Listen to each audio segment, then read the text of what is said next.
There's no question that one of the earliest indie games I remember blowing me away was Stardew Valley, a farming sim RPG that wasn't really even the sort of game I normally would get into, but somehow sucked up a surprising amount of my time.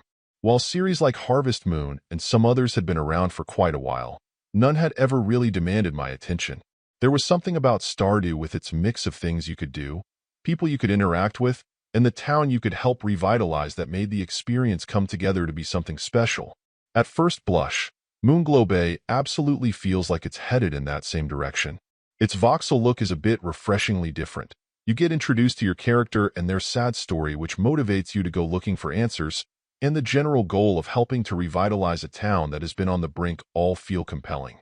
Add in some of the consistently challenging but fair food prep mini-games, plenty of people to talk to in order to get inspiration, and quite a bit of exploration both in town and on the water, and you can see things coming together. But then, a few days in, you begin to see some cracks in the cheery facade.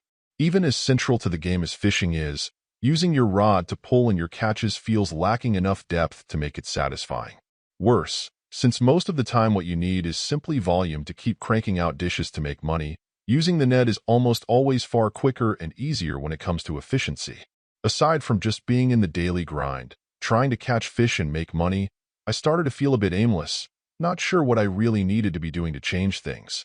Investing in the town and other things had some aesthetic benefits and increased my payouts a bit, but there wasn't much keeping me on task or pointed in a specific direction, so I found myself floundering a bit. Finally, though this may just be me, the camera angle and field of view always felt a bit high and the view a bit tight, making it tougher to tell where I was going sometimes, and I'd get a bit lost.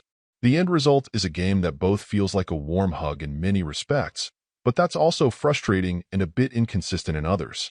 Most of the elements for success feel like they're present, but some refinements and better prioritizing of keeping things more fresh in the long run could go a long way.